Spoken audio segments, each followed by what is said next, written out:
독일에 가면 유명한 신학자 한 분이 계셨어요. 그리고 그분은 목사였습니다. 그분이 누구냐면 본헤퍼라는 목사님이십니다. 저는 개인적으로 신학을 공부할 때 이 본헤퍼의 묵상집을 공부하고 또 읽으면서 참 세상에 이렇게 훌륭한 목사님도 있구나. 참 훌륭한 목사님이구나. 참 제 생애에 가장 큰 도전을 줬던 목사님 한 분이시기도 합니다. 근데 이분은 불과 39세밖에 살지를 못하셨어요. 그러나 그분이 돌아가셨지만은 지금도 이 세상에 가장 영향력을 끼치는 그런 분이 되어 있습니다. 그가 돌아가신 지 약 60년에서 70년의 세월이 흘렀지만은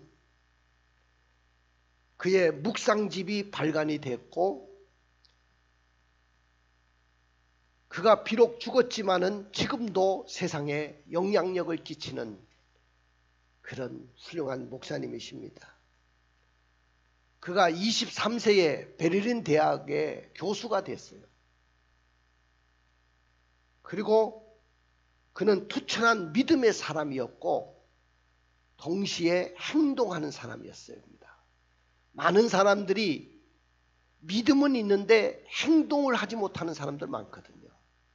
우리 기독교인들이 믿음은 있는데 교회 안에서는 믿음이 있는 것 같은데 세상에 나가서는 행동하는 삶을 살아내지 못하기 때문에 우리가 세상에서 영향력을 끼치지 못하는 것입니다. 그런데 오늘 이 본헤퍼 목사님은 바로 믿음이 그에게 있었고 행동의 사람이었다는 것입니다. 그런데 그분이 활동하던 시기는 독일의 히틀러 세력이 가장 왕성하게 활동하던 때와 겹쳐 있었습니다. 1940년 그의 나이 34세에 미국에서 교수로 있었지만은 그는 모든 교수직을 내려놓고 정리하고 독일로 다시 돌아왔습니다. 그리고 히틀러의 정부를 제거하는 일에 앞장섰다가 체포돼서 재판을 받게 됩니다. 판사가 그에게 물었습니다. 목사님이 되셔서 어떻게 사람을 죽이는 일에 모의할 수 있느냐고 물었을 때 유명한 말씀을 그분이 재판정에서 반론을 제기합니다. 만일 버스를 운전하는 사람이 미쳤다면 그 버스에 타고 있는 승객들의 생명을 위해서라도 운전사를 끌어내리는 그 일은 정당한 것이라고 저는 생각합니다. 이런 유명한 답을 했어요. 그런 그가 1945년 4월 8일 교수형을 당하였고 3주 후에 히틀러가 자살을 하고 히틀러의 정권도 무너지게 됩니다. 30일 후에는 독일이 항복하게 됩니다. 사랑하는 성도 여러분, 그가 옥중에서 기도문을 하나 남겼는데 그 기도문이 지금도 가슴에 저에게 다가옵니다.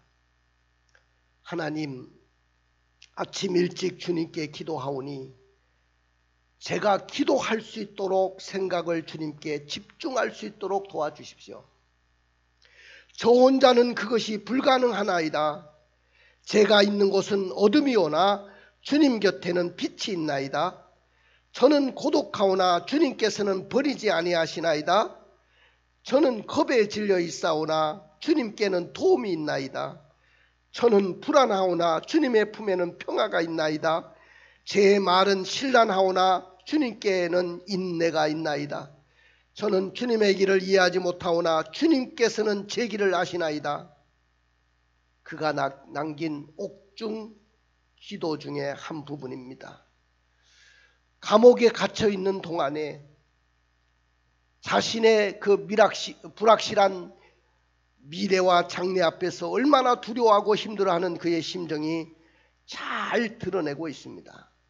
사랑하는 성도 여러분, 우리에게 어둠이 있고 우리에게 답답한 일이 있고 미래에 대해서 불확실할 때 우리는 주의 말씀을 부여잡고 주님 앞에 무릎을 꿇고 기도해 보시기를 바랍니다. 우리는 기도밖에 없습니다. 세상을 이겨나갈 수 있는 힘은 기도의 힘인 줄로 믿습니다. 우리에게 무슨 힘이 있고 무슨 능력이 있겠습니까? 하나님이 우리에게 유일하게 세상을 이길 수 있는 무기를 주셨는데 그거는 기도라는 무기를 주신 것입니다. 기도하면 인생이 바뀝니다. 기도하면 그의 삶이 바뀝니다. 기도하면 여러분들의 모든 문제들이 다 해결받을 줄로 믿습니다. 기도하면 여러분들은 기적의 주인공이 될 것입니다. 기도하면 여러분들의 암담한 어둠들이 다 물러가게 될 줄로 믿습니다. 할렐루야. 저는 지난 시간부터 주기도문에 대한 이야기를 말씀을 드렸어요. 그 당시에 바리새인들과 서기관들, 종교 지도자들은 누구보다도 기도를 많이 하는 사람들이었는데 그들의 기도는 전부 다 이선적인 기도였습니다. 하나님 앞에 집중하고 하나님을 바라보며 기도하는 것이 아니고 전부 다 사람을 의식하는 기도였어요. 사람에게 보이려고 기도했다고 했어요. 그렇기 때문에 사람들이 가장 많이 모이는 그 큰 거리 어기나 그 당시에 유대인들이 많이 모이는 회당에 가서 손을 들고 기도하기를 좋아했습니다. 그 다음에 이방인들은 기도할 때마다 말을 많이 하여야 그의 신이 들을 줄 알고 중언부언하는 기도를 했습니다. 의미 없는 말을 반복하면서 자기도 알지 못하는 말을 계속해서 짓거려대면서 그들의 신을 찾았습니다. 그래서 우리 주님은 바리새인들과 서기관처럼 이선적으로 기도하지 말고 또한 이방인처럼 중언부언하지 말고 너희는 이렇게 기도하라고 가르치셨어요. 그것이 바로 그 유명한 주기도문입니다. 할렐루야. 그 주기도문은 바로 우리가 이 땅에서 기도해야 될 모범이에요. 우리가 어떻게 기도해야 되는지 또 우리가 어떻게 어떤 형식을 갖춰서 기도해야 되는지를 우리에게 주님이 가르쳐 주신 가장 간결하면서도 명확하고 응답을 받을 수 있는 기도문이 바로 주기도문입니다. 주기도문 정도만 기도해도 여러분의 삶 속의 모든 문제들이 다 해결받을 줄로 믿습니다. 나는 이번 기회에 여러분들이 이 주기도문을 마음속에 되새기고 다시 한번 살아계신 하나님 앞에 나의 시선을 하나님 앞에 올려드리면서 나의 삶을 기적으로 바꾸고 역사로 바꾸시는 저와 여러분들이 되기를 주님의 이름으로 축원을 드립니다. 그런데 오늘 기도문의 내용을 이제 들어가면서 가장 서론적인 부분을 오늘 말씀하고 있는데 우리 주님이 기도할 때 뭐라고 기도하셨냐면은 한번 따라해 봅시다. 하늘에 계신 우리 아버지여. 다시 한번 하늘에 계신 우리 아버지여. 자, 서론에 뭐라고 했습니까? 하늘에 계신 우리 아버지여라고 기도하라고 했어요. 왜 예수님은 제자들에게 하늘에 계신 우리 아버지여라고 기도하라고 가르쳤을까요? 오늘날 우리 왕성교회 이 21세기를 살아가는 우리 성도들은 하늘에 계신 우리 아버지에게 어떻게 기도해야 응답을 받을 수 있을까요? 오늘 그래서 저는 이 서론의 부분을 제목 삼아서 하늘에 계신 우리 아버지요 이런 제목으로 여러분들에게 말씀을 드리려고 합니다. 자, 오늘 주님은 주기도문에서 처음에 기도할 때 하늘에 계신 우리 아버지요 라고 하나님을 향해서 기도하라고 가르쳤지만은 그러나 많은 사람들은 하늘에 계신 아버지에게 집중하여 기도하지를 못합니다. 그럼 왜 기독교인들이 이렇게 주님이 하늘에 계신 우리 아버지요 라고 기도하라고 가르쳐 주셨는데도 불구하고 왜 기독교인들이 하늘에 계신 아버지를 향해서 집중하여 기도하지 못하는 것일까요? 그 첫 번째 이유는 지금 기도를 들으시는 분이, 내 기도를 듣고 계시는 분이 어떤 분인지를 알지 못하고 있기 때문입니다. 여러분들이 지금 기도를 한다고 하지만은 하나님 앞에 나와서 기도하든지 아니면 개인 기도를 하든지 아니면은 상기도를 하든지 아니면 금식 기도를 하든지 아니면은 집중적으로 작정하면서 기도하든지 여러분들은 시선을 누구에게 집중해야 됩니까? 하늘에 계신 우리 아버지에게 집중해야 되는데 그 하늘에 계신 아버지에 대해서 잘 알고 있지를 못해요. 물어보면 하늘에 계신 아버지가 어떤 분이냐고 물으면 정확하게 대답을 하는 사람들이 별로 없습니다. 교회를 오래 다녔던지 상관이 없어요. 교회 뭐 안수집사다, 권사다, 장로다 할 것 없이 그 상관없어요. 살아계신 하나님에 대한 체험이 없는 사람은 지금 내 기도를 듣고 계시는 분이 누군지를 모르는 거예요. 그 모르면서 기도하기 때문에 그 하늘에 계신 우리 아버지에게 집중해서 기도하지 못하는 것입니다. 그래가지고 결국은 바리새인들과 서기관처럼 이성기도를 한다든지 아니면 이방인들처럼 중언부언하면서 의미도 없는 말을 그냥 반복해서 그렇게 말을 하는 거죠. 사랑하는 성도 여러분, 여러분들이 정말로 기도 생활에서 하나님을 경험하고 하나님의 임재를 경험하기를 원하신다면 나는 여러분들이 지금 내 기도를 들으시는 분이 어떤 분이신가를 정확하게 알아야 될 줄로 믿습니다. 자, 여러분들 많은 불신자들이 그들 나름대로도 기도합니다. 자, 아마 이 자리에도 옛날에 예수 믿기 전에는 샤머니즘 신앙에 아니면은 불교 신앙에 아니면 세상의 종교에 있었던 분들도 있었을 거예요. 근데 그들 나름대로도 다 기도가 있어요. 여러분들 보십시오. 불교에서도 그 무릎 꿇어서 기도하는 그 모습을 한번 보십시오. 얼마나 정성이 놀라운지 몰라요. 그런데 그들이 누구를 향해서 기도하고 있는 것입니까? 여러분들 연초가 되면은 많은 사람들이 동해의 정동진으로 갑니다. 또 강릉 해변으로 갑니다. 그 왜 그렇게 가느냐고 하면은 해맞이를 하러 간다는 거예요. 떠오르는 태양을 향해서 소원을 빌기 위해서 간다는 거예요. 지금 누구를 향해서 기도하는 겁니까 도대체? 산에 가면 산신령을 찾으면서 기도합니다. 또 옛날 우리 어머니들은 정한수를 떠놓고 우리 아들 제발 빕니다. 우리 아들 축복해 주세요. 복을 주세요. 그들 나름대로도 어머니들도 기도했어요. 자, 우리의 기도가 이렇게 불신자처럼 기도를 한다면 이 살아계신 하나님, 나의 기도를 듣고 계시는 그 하나님에 대해서 모르고 기도한다고 한다면 불신자들처럼 우리의 기도는 허공을 치는 기도밖에 되지 않는 거예요.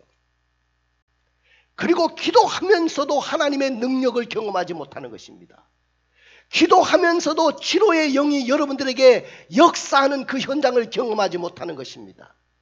그분이 살아서 내 마음을 만지시고 내 상처까지도 만지시는 그 하나님이라는 것을 내가 느끼지 못하는 것입니다. 왜 같이 신앙생활하고 믿음의 길을 걸어가면서 살아계신 하나님에 대한 그 능력을 경험하지 못하는 것입니까? 그것은 내가 기도하는 그 기도를 드릴 때 내 기도를 듣고 계시는 분이 누구인지를 정확하게 알지 못하고 기도하기 때문에 그렇습니다. 두 번째는 왜 하늘에 계신 아버지께 집중하지 못하는 것일까요? 하나님이 어디 계신지를 모르는 거예요. 여러분들 한번 물어보십시다. 하나님이 어디 계십니까? 어떤 사람은 내 마음에 있다고 하기도 하고요. 어떤 분은 저 구만리 창천 하늘에 계시다고 이야기하기도 하고, 아니야, 하나님은 눈에 볼 수가 없어서 어디 계신지 몰라, 이렇게 말하는 사람도 있습니다. 근데 오늘 예수님은 뭐라고 했어요? 하늘에 계신 우리 아버지라고 했잖아요. 하나님이 어디 계신지를 모르는 사람은 그분을 만날 수도 없고, 그분을 향해서 기도할 수도 없고, 그분을 만나서 교제할 수도 없는 것입니다. 많은 사람들이 그렇게 신앙생활을 하고 있어요. 여러분들 하나님을 향해서 여러분들은 어떻게 부르고 계십니까? 여러분들이 하나님을 아버지라고 부르시면서 기도합니까? 아니면은 하나님이라고 부르시면서 기도합니까?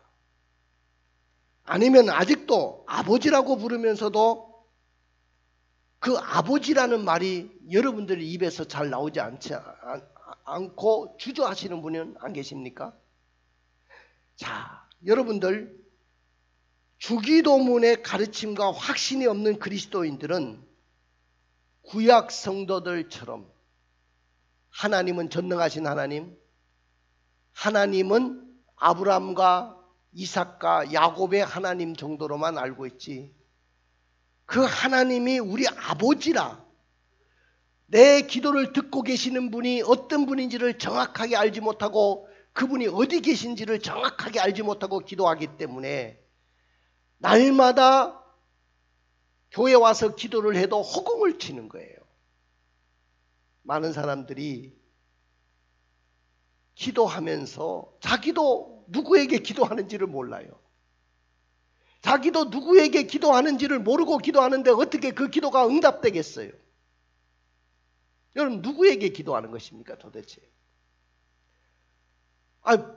저 샤머니즘 신앙을 믿는 사람들은 그 태양 앞에서도 복을 달라고 빌잖아요.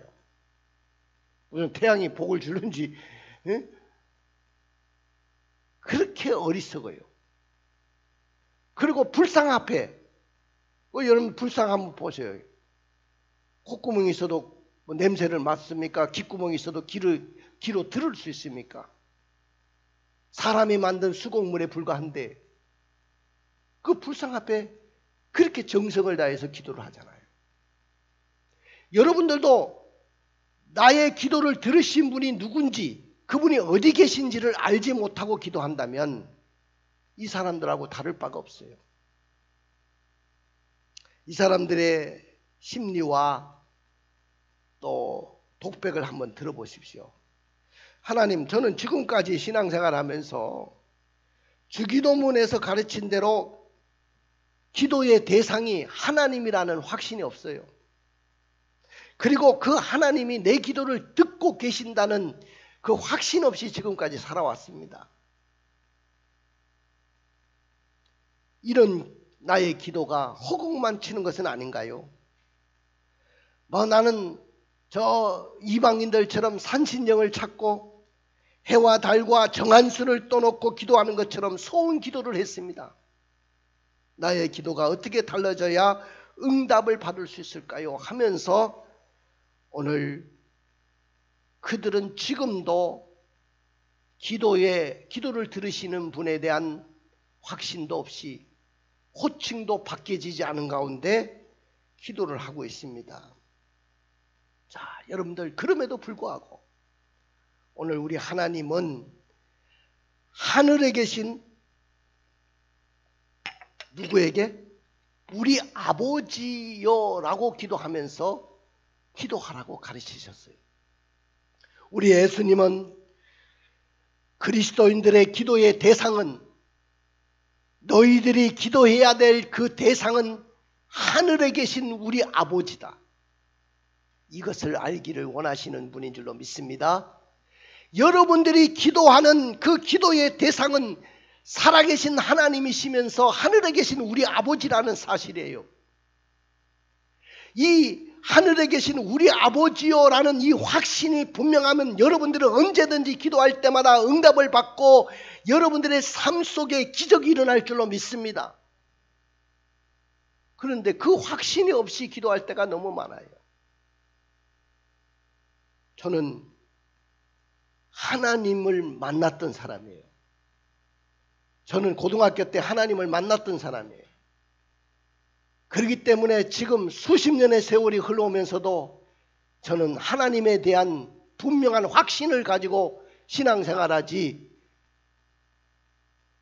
그냥 어영부영 신앙생활하지 않습니다. 그리고 내 삶 속에 기적의 하나님이다. 그분은 능력의 하나님이시고 내 기도를 들으시는 아버지라는 이 확신이 저는 지금도 분명해요. 왜? 그 하나님을 나는 만났기 때문에 그렇습니다.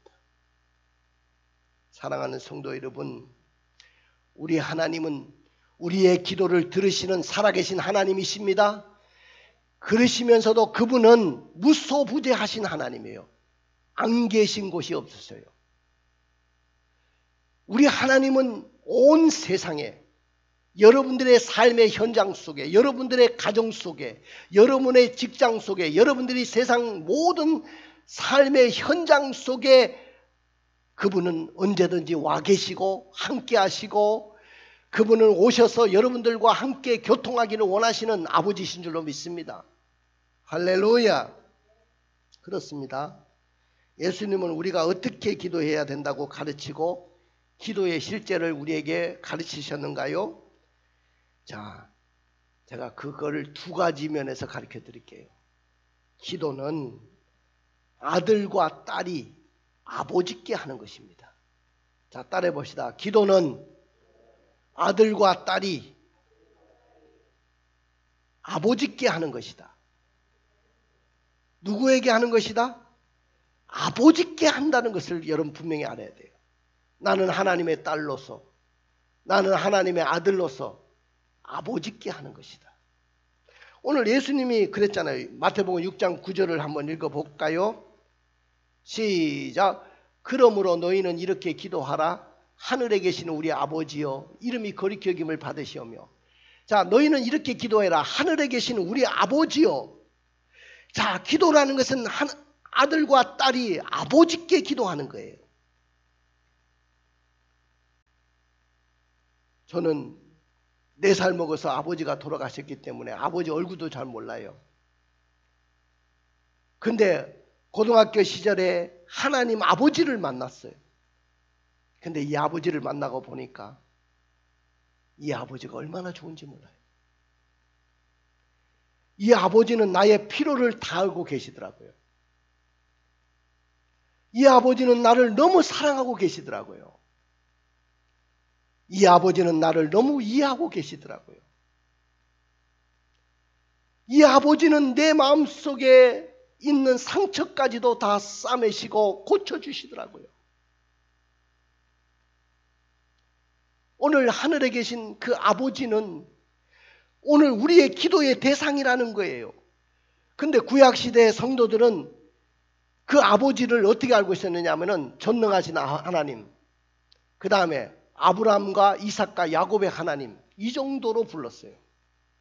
근데 예수님이 이 땅에 오시면서 그 아버지를, 물론 니네들이 믿는 거 아니라는 거 아니야. 그렇지만은 그분은 바로 너의 기도의 대상이 되시고 너의 아버지야.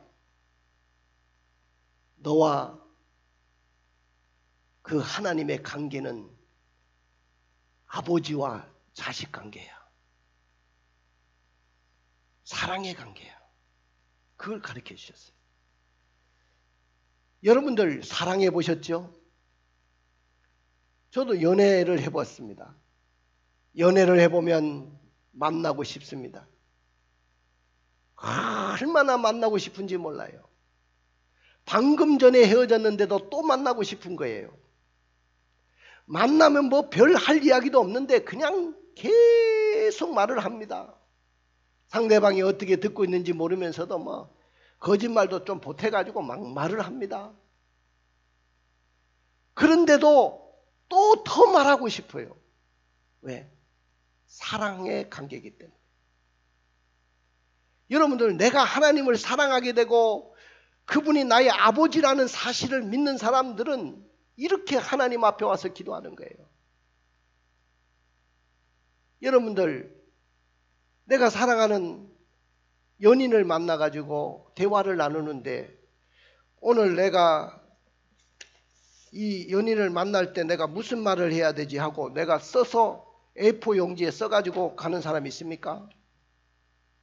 없어요. A4 용지에 써서 가가지고 그대로 이야기하는 사람 없습니다.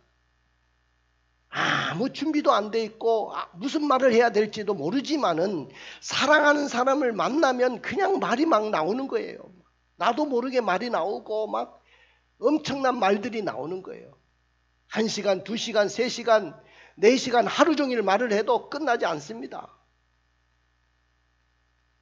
여러분들, 우리 아버지를 만나면 이렇게 기도할 수 있어요. 근데 어떤 사람은 기도하러 하는데 5분도 못하는 사람이 있어요. 아이고, 내가 무슨 말을 해야지? 그리고 A4 용지에 써가지고 와서 기도하지 않으면 기도할 수 없는 사람들이 얼마나 많은지 몰라요. 사랑하는 성도 여러분, 하나님 우리 아버지예요. 이 아버지라는 말은 아이들이 아버지를 부를 때 애칭이 있어요. 아빠. 아니, 우리 아들이 말이 굉장히 빨랐어요. 걷는 거는 늦었는데 말은 빠른데, 이 아이가 말문이 터지면서 나를 향해서 아빠라고 하는데 막 전율이 울리는 거야. 막 전율이 오는 거야. 내가 아버지구나. 아빠. 그리고 얘는 수시로 아빠를 찾고, 힘들고 어려워도 아빠를 찾고, 지금도 아빠를 찾고, 장가 갈 때가 됐는데도 아빠를 찾고, 목사가 됐는데도 아빠를 찾아요. 어떤 일이 있어도 아빠를 찾아요. 아빠. 근데 뭐랄까, 장가 가면 아버지라고 부르지 모르지만은 지금까지는 그냥 아빠예요. 아빠가 좋더라고, 나는. 그래서 내가 앞으로 며느리 될 아이한테도 아버님이라고 하지 말고 아빠라고 해라. 그랬어요. 아빠라고 해라. 그래야 내가 너를 딸처럼 생각하지 않겠니? 아, 좋아요. 이제 나는 아빠가 하나 더 생겼어. 아빠라고 부르겠어요. 여러분들, 아빠라는 말은 너무너무 사랑스러운 거야. 근데 살아계신 하나님이 우리 아버지래요. 그분이 우리 아빠래요, 아빠. 힘들고 어려울 때마다 나를 도와주시고 나를 안으시고 나와 함께 하시고 나를 이해해 주시는 그 아버지래요. 내가 어떨 때는 그런 생각을 해봐요. 우리 아들을 향해서 아버지로서 얼마나 애쓰겠습니까? 아버지니까. 우리 아버지도 그렇겠지. 하늘에 계신 아버지도 내가 내 자식을 이렇게 아끼듯이, 내가 애를 쓰듯이 우리 아버지도 그렇겠지. 그 생각이 들 때가 많았었어요. 우리 아버지는요, 그분은 나의 아버지가 되고 나는 그분의 아들, 딸이 되는 그 순간부터 우리는 기도가 성립되는 거예요. 아버지와 아들과 딸은 법적인 보호와 상속이 보장된 관계예요. 앞으로 법적인 보호도 받을 수 있고 상속의 관계가 되는 거예요.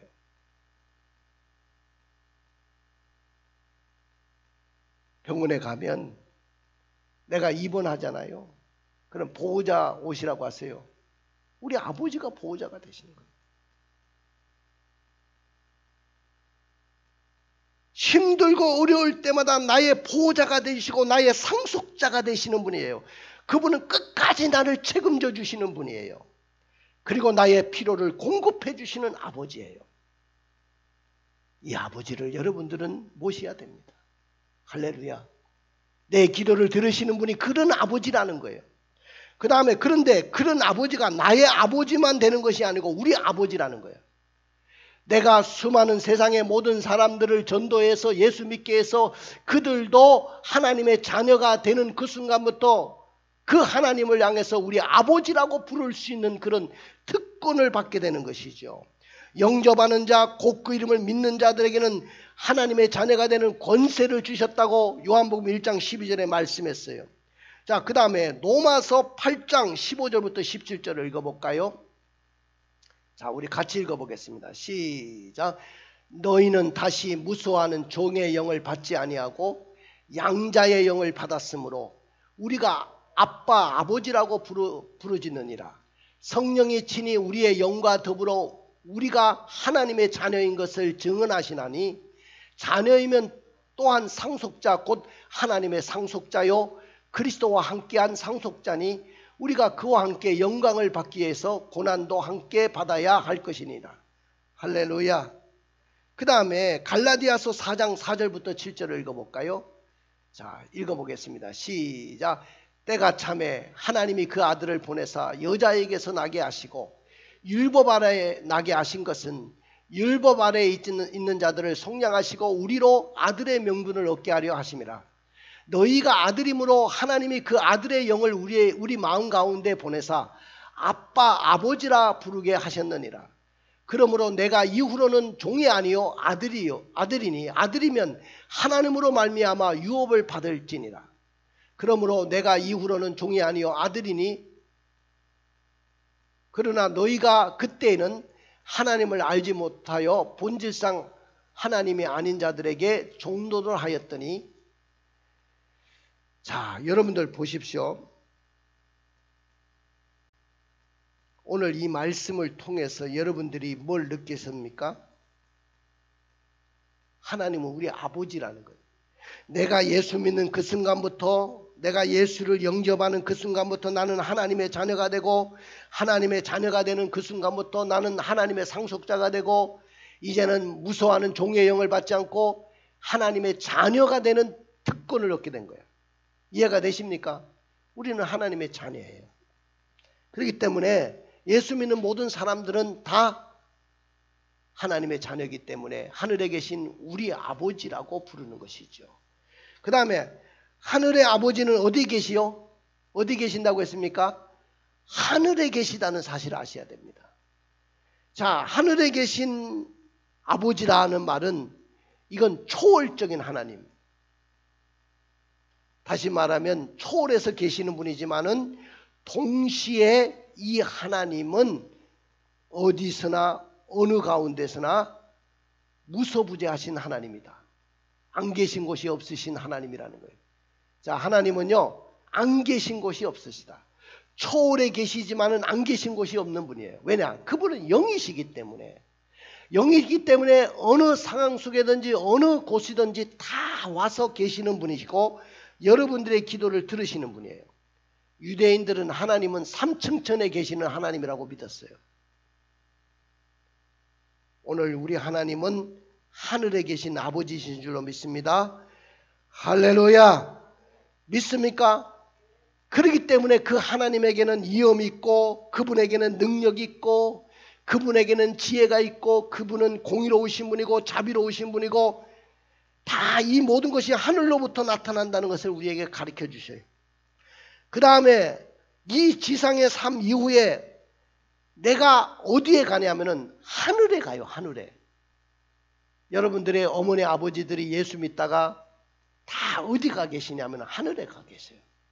그 하늘에는 하나님의 보좌가 있고 천군 천사가 찬양과 영광을 돌리며 그곳에서 하나님을 수종 들고 있어요. 우리도 앞으로 그 하나님 나라에 가게 될 것입니다. 그런데 우리 아버지가 거기 계시다는 거예요. 하늘에 계신 아버지예요. 그러나 그분은 안 계신 곳이 없이 무소부재하신 하나님이셔요. 가까이 어디서나 볼 수 있고 아주 가까이 와 계시고. 자, 그 하나님이 너무 멀리 계시면 안 되잖아. 구만리 장천에 떨어져 있으면은 내 기도를 언제 들으셔요? 근데 내 옆에 와 계시는 거야. 내가 힘들 때 어느 상황이든지 내 옆에 와 계세요. 아까도 그 이야기했지만 우리 아들 사무엘 목사가 힘들면 아빠를 먼저 찾아요. 진짜 어렵고 힘들면 아빠를 먼저 찾더라고. 아빠, 이거 어떻게 하면 좋아요? 이거 해결해 주세요. 여러분들, 오늘 육신의 아버지는 해주고 싶은 마음이 너무 많아요. 그러나 해줄 수 없는 그런 능력이 되지 못할 때도 많죠. 그러나 살아계신 하나님은 해줄 마음도 있으시고 해줄 능력도 있으신 분인 줄로 믿습니다. 할렐루야. 한번 따라해 봅시다. 주기도문은 하늘에 계신 우리 아버지여, 그렇게 기도하는 것입니다. 믿습니까? 주기도문은 기도를 들으시는 분이 어떤 분인지를 알고 하늘에 계신 우리 아버지여라고 기도하는 것입니다. 주기도문은 그 아버지가 어디 계신지를 분명히 알고 그분은 초월해 계시고 안 계신 곳이 없으시는 가장 가까이 와 계시다는 것을 알고 하늘에 계신 우리 아버지여라고 기도하는 것입니다. 주기도문은 아들과 딸이 아버지께 기도하는 것입니다. 주기도문은 하늘에 계신 아버지께 기도하는 거예요. 그러나 만일 우리의 기도가 이 기도의 모범을 따르지 않고 하늘에 계신 아버지께 기도하지 않는다면 우리가 기도하는 것은 불신자들이 태양을 향해서, 산신령을 향해서, 또 불쌍한 수공물에 의지해서 기도하는 것과 다를 바가 없을 것이고, 여러분들은 살아계신 하나님을 경험하지도 못할 것이고 응답도 없을 것이고 하나님의 임재를 체험할 수도 없을 것입니다. 그러므로 사랑하는 성도 여러분, 오늘 주기도문대로 하늘에 계신 우리 아버지라고 기도하는 자에게 하나님의 축복이 있는 줄로 믿습니다. 그 축복은 무슨 축복입니까? 은혜의 보좌 앞에 당당하게 나갈 수 있습니다. 누구 앞에? 은혜의 보좌 앞에. 그 다음에 기도의 응답을 받을 뿐만 아니고 항상 아버지와 친밀하게 교통할 수가 있습니다. 할렐루야. 우리 눈을 감으시고 가슴에 손을 얹으시고 오늘 말씀을 한번 생각해 보시기 바랍니다. 오늘 뭐라고 했습니까? 예수님이 우리에게 기도를 가르치시면서 너희는 이렇게 기도해라. 하늘에 계신 우리 아버지여 라고 기도하라고 했어요. 그 아버지는 내 기도를 들으시는 아버지라는 거예요.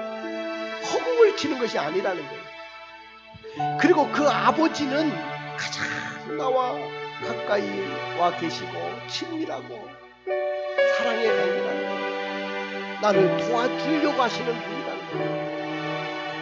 그리고 그분은 하늘에 계시지만은 내 마음속에도 내 곁에도 항상 와 계시는 분이라는 것을 깨닫습니다. 그러므로 주기도문을 통해서 가르쳐 주신 대로 아버지라고 부르면서 기도하기로 결단하십시오. 그리고 초월하신 분이지만은 가장 가까이 계신 분으로 확신을 갖고 결단하시기를 주님의 이름으로 축원을 드립니다.